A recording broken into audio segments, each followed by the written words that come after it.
Hello friends, welcome to another Sahasik classes. आज है 16 जनवरी और आज हम लोग 16 जनवरी से बनने वाले जितने भी इंपॉर्टेंट करंट अफेयर हैं उनके बारे में हम डिस्कस करेंगे। तो फ्रेंड्स, ये जो वीडियो है ये एसएससी, बैंकिंग, रेलवे के लिए काफ़ी ज़्यादा इंपॉर्टेंट है। इसलिए फ्रेंड्स, आप लोग इस वीडियो को पूरा और ध्यानपूर्वक जरूर देखिएगा। तो आइए देखते हैं पहला प्रश्न क्या पूछा जा रहा है। पहला प्रश्न पूछा जा रहा है, हाल ही में किस दिन राष्ट्रीय स्टार्टअप दिवस मनाया गया है।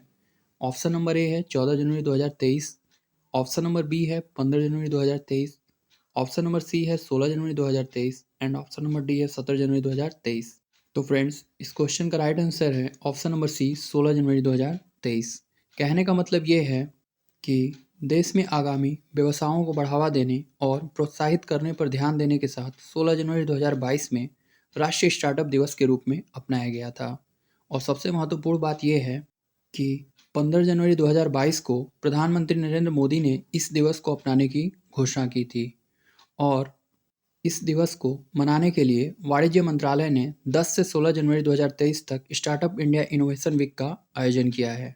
अगला प्रश्न देखते हैं। अगला प्रश्न पूछा जा रहा है, किस वर्ष तक पूरा देश डॉपलर मौसम रडार नेटवर्क से कवर हो जाएगा। ऑप्शन नंबर ए है 2024, ऑप्शन नंबर बी है 2025, ऑप्शन नंबर सी है 2026 एंड ऑप्शन नंबर डी है 2027। तो फ्रेंड्स, इस क्वेश्चन का राइट आंसर है ऑप्शन नंबर बी 2025। कहने का मतलब ये है कि केंद्रीय मंत्री डॉक्टर जितेंद्र सिंह ने 15 मई 2023 को बताया कि 2025 तक पूरे देश को डॉपलर मौसम रडार नेटवर्क से कवर कर लिया जाएगा। और बात करते हैं इसके उद्देश्य के बारे में, तो इसका उद्देश्य विभिन्न मौसम की घटनाओं का अधिक सटीक पूर्वानुमान लगाना है। अगला प्रश्न देखते हैं। अगला प्रश्न पूछा जा रहा है, हाल ही में पुरानी पेंशन योजना बहाल करने वाला चौथा राज्य कौन सा बना है। क्वेश्चन फिर से रिपीट करते हैं। प्रश्न पूछा जा रहा है, हाल ही में पुरानी पेंशन योजना बहाल करने वाला चौथा राज्य कौन सा बना है।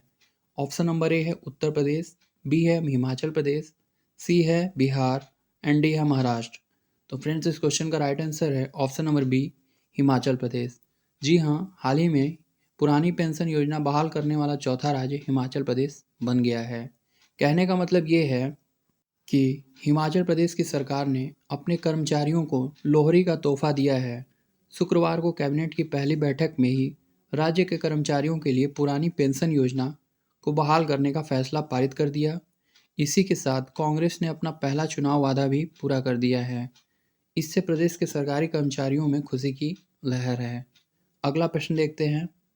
अगला प्रश्न पूछा जा रहा है, हाल ही में G20 के तहत 16 जनवरी 2023 को किस शहर में शुरू हुई है थिंक 20 बैठक। क्वेश्चन फिर से रिपीट करते हैं। प्रश्न पूछा जा रहा है, हाल ही में G20 के तहत 16 जनवरी 2023 को किस शहर में शुरू हुई है थिंक 20 बैठक।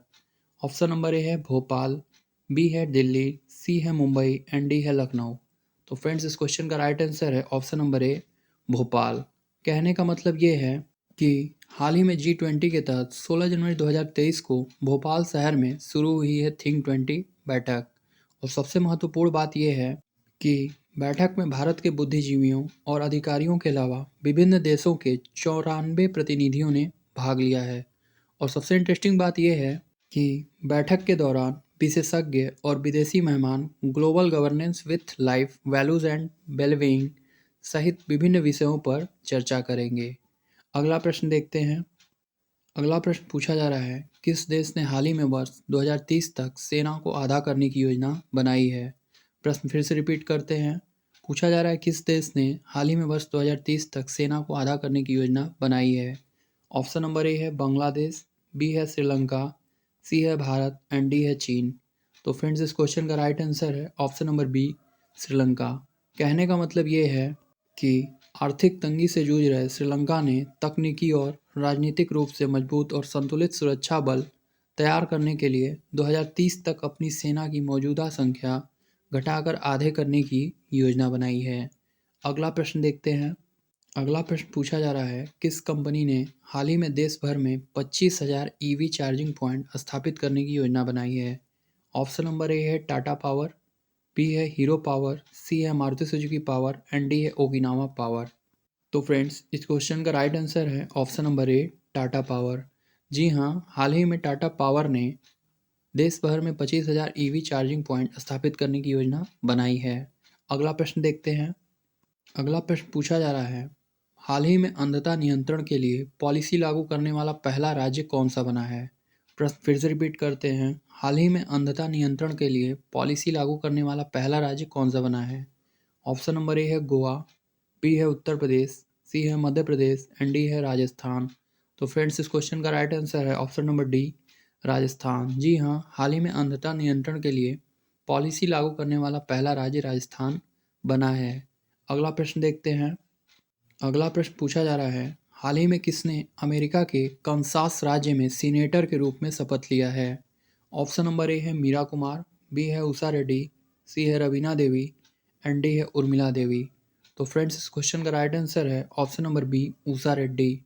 बात करते हैं सीनेटर के बारे में। तो सीनेट जो है संयुक्त राज्य सीनियर अमेरिकी कांग्रेस की ऊपरी प्रतिनिधि सभा है और हाउस ऑफ रिप्रेजेंटेटिव कांग्रेस की निचली प्रतिनिधि सभा।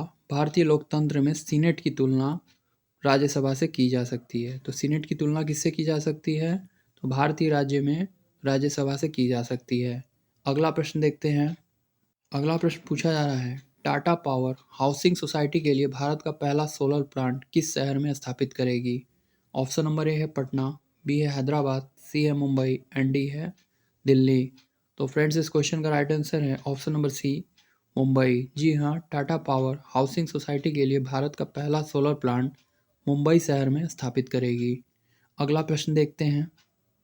अगला प्रश्न पूछा जा रहा है, कौन सा देश हाल ही में सोयूज MS-23 अंतरिक्ष यान अंतर्राष्ट्रीय अंतरिक्ष स्टेशन में भेजेगा? ऑप्शन नंबर ए है रूस, बी है इंग्लैंड, सी है अमेरिका एंड डी है न्यूजीलैंड। तो फ्रेंड्स, इस क्वेश्चन का राइट आंसर है ऑप्शन नंबर ए, रूस।